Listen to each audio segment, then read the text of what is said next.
À la tête du département ministériel en charge des hydrocarbures depuis 2021, Bruno Jean-Richard Itoie était l'invité de l'émission 30 jours pour convaincre en toute transparence, enregistrée la semaine dernière.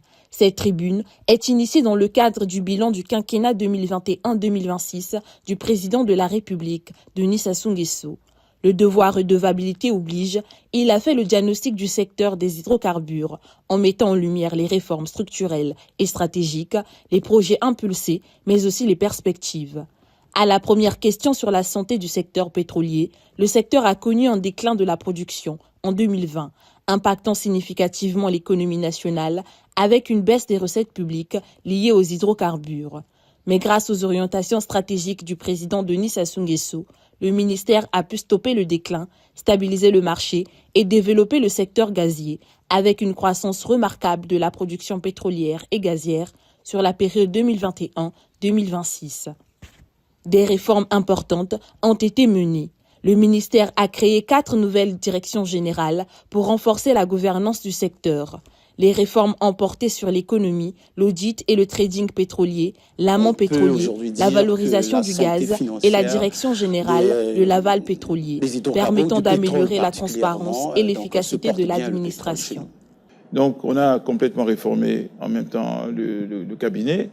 Les 4 directions générales couvrent 4 domaines d'activité qui composent l'amont pétrolier.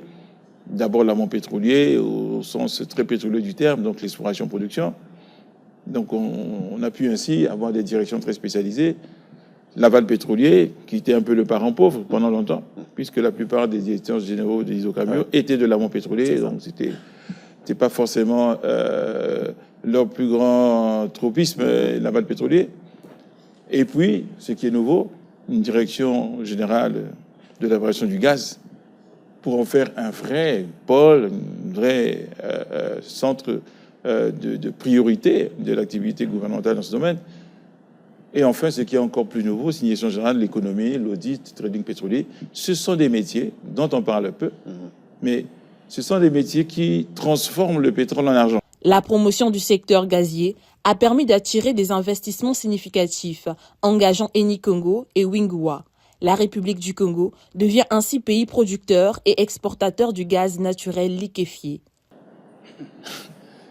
Que Wingwa va produire 150 000 tonnes par an de butane. C'est concret, ça, pour le marché local. Mais ce gaz produit par Wingwa, il faut quelqu'un pour aller le chercher. Il faut quelqu'un pour le transporter. Il faut quelqu'un pour le stocker. Il faut quelqu'un pour le distribuer.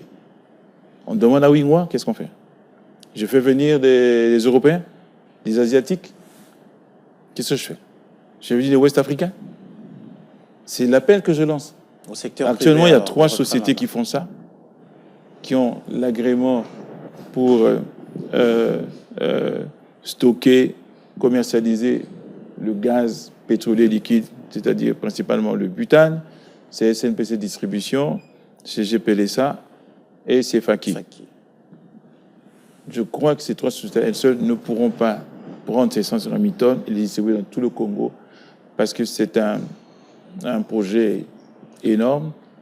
Il faut mettre sur toutes les zones du territoire des dépôts. Il faut mettre des cigares pour stocker en grande quantité. Il faut développer un réseau de transport. Il faut développer un réseau de commercialisation. De toute évidence, aujourd'hui, tout cela n'existe pas. Et je ne sais pas si les 3 pourront le faire. On parle avec eux, on verra bien. J'appelle, je redis encore ça, le secteur privé national, les jeunes Congolais à s'intéresser à ça. La libéralisation du secteur vise à créer un environnement propice aux acteurs avec un rôle clair de la SNPC dans l'écosystème. Aujourd'hui, la SNPC, par la loi portant code des hydrocarbures, est titulaire des permis. Et nous n'avons pas voulu remettre en cause, nous, gouvernement, le choix libéral que nous avons fait pour le secteur pétrolier. Nous n'avons pas choisi de nationaliser, nous n'avons pas choisi de donner la première place à l'État. Nous avons laissé ceux qui veulent investir le faire, créer les conditions pour ça. Je rappelle que nous avons choisi, je suis membre du bureau politique du Parti communiste du travail, la social-démocratie, dont la doctrine économique est de croire à l'économie de marché, mais de l'accompagner avec la protection sociale. Donc nous croyons à l'économie libérale. Donc dans le pétrole, nous pratiquons l'économie libérale. Donc celui qui pense que le pétrole c'est la SNPC a tort. Non, ce n'est pas du tout la volonté de l'État. Pour assurer l'autonomisation en produits pétroliers, le besoin d'une deuxième raffinerie est pressant, avec une capacité importante permettant une production locale accrue.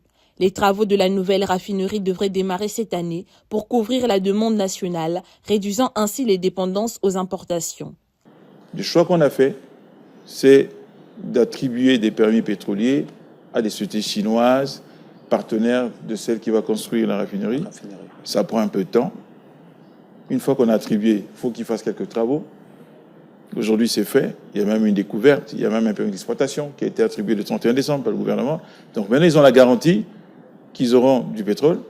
Il fallait aussi qu'on ait les accords avec Wingwa. Ça n'a pas été si facile que ça. C'est le premier problème. Maintenant, on considère que c'est réglé. Donc, ils peuvent y aller. Ils auront du brut.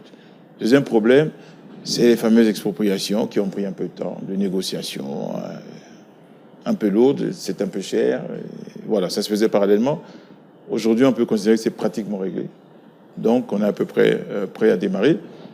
Mais pendant ce temps, je suis allé en Chine, je suis allé visiter les usines qui fabriquent le matériel, l'équipement de la raffinerie. Oui. Quand j'y suis allé il y a quelques mois, la fabrication était à 70% réalisée. Donc, ils n'ont pas croisé les bras non plus. Ils ont continué à travailler. Donc, aujourd'hui, on est pratiquement prêt à tout faire. Les infrastructures sont au cœur des priorités. Le gouvernement prévoit la création de 500 km de pipelines pour améliorer le transport des hydrocarbures, avec un investissement de 500 millions USD pour renforcer la SNPC et moderniser ses capacités. La promotion du contenu local est également une priorité, avec la mise en place d'une plateforme de suivi des investissements pour maximiser les retombées économiques pour le pays. Il faut créer la société, il faut que les investissements soient lancés par ce Russes qui finance tout. Et ensuite, les travaux ont commencé, il n'y a pas de blocage. Il y a simplement de la mise en œuvre. La raffinerie, oui, il y a eu quelques problèmes. Le principal problème, c'est l'accès au brut. Si vous construisez une raffinerie et qu'elle n'a pas de brut à processer, à quoi elle va servir?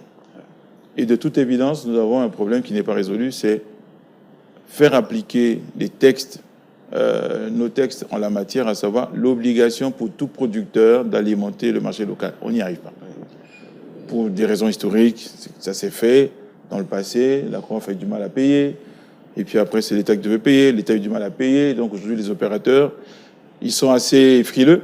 Le ministre invite la jeunesse et les privés à s'engager dans le secteur, soulignant les opportunités offertes par les réformes et les investissements en cours. Les défis restent nombreux, notamment la diversification économique, le développement des secteurs hors pétrole et l'optimisation des revenus des hydrocarbures pour le développement national. Avant d'être pétrolier, je suis congolais. Dépendre à ce point d'une seule ressource dont nous n'avons pas du tout la maîtrise des termes de l'échange. Les prix ne sont pas décidés par nous. Nous en sommes totalement tributaires. Et le pétrole est l'une des matières dont le prix est le plus volatile au monde, c'est-à-dire qu'on peut passer de $10 à $100.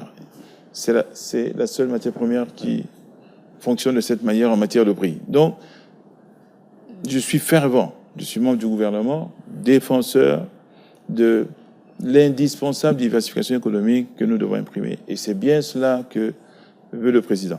Dans son projet de société qu'il a présenté en 2021, il n'y a pas le pétrole. Dans les secteurs de croissance, dans les secteurs, dans le noyau dur de ses priorités, il y en a 6, il n'y a pas le pétrole. Donc, je partage totalement. Et nous-mêmes, dans le secteur pétrolier, nous considérons que le pétrole doit être un catalyseur de la diversification, ne serait-ce qu'autour du pétrole. Si la sous-traitance congolaise peut maîtriser la peinture industrielle, peut maîtriser la maintenance industrielle, peut maîtriser la soudure industrielle, cette compétence peut être utilisée n'importe où. Dans cette tribune, Bruno Jean-Richard Itoie a présenté ses actions et réaffirmé l'engagement du gouvernement à poursuivre les réformes pour un développement national durable. L'émission a été un exercice de dialogue citoyen, de transparence et de responsabilité publique pour un secteur des hydrocarbures plus robuste.